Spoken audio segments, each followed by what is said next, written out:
Priests and judges have joined forces, ignoring human rights and biblical principles.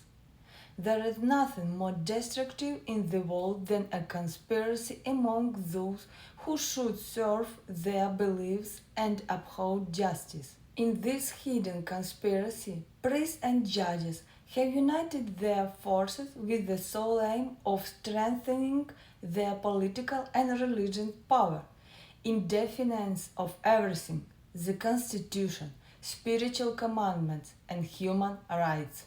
Now the conspiracy is being exposed, and the truth will prevail.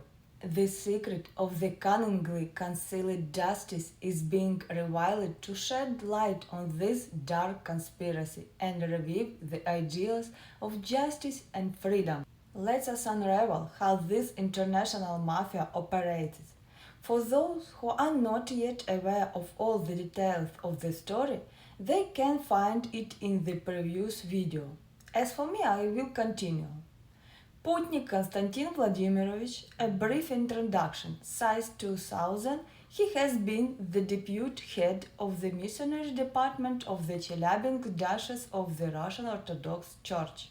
This Putnik would rush into court with newspaper clippings defaming the international project Creative Society to use this material as evidence, and the judge Sergei Ilyich Pridannikov, he accepted and reviews it, but he accepted and reviewed diplomas and awards, both regional and federal, and real evidence, but did not consider them. One more fact of the judges' conspiracy, and they completely slander the international project, also claiming that its roots come from Ukraine. But the thing is, similar articles were published in Ukraine, but in Ukrainian translation it was written that the roots come from Russia. Moreover, similar articles started appearing in Europe, Latin America, and the USA, all identical. Now it's clear whose hands are behind this and who the customer is: the international mafia led by priests. I have nothing against Christianity itself because I'm also a Christian, and I know that there are many wonderful priests who genuinely speak and act according to God's laws with love. However, this international mafia pays no attention to anything.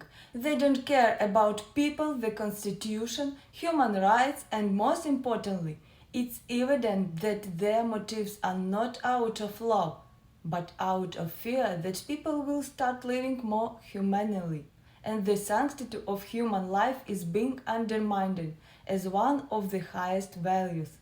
They fear losing power and money, which people will stop giving them, and they will have to go work like everyone else.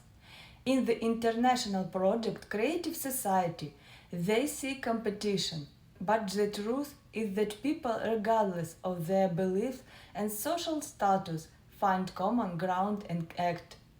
Each believes in their own God of their religion.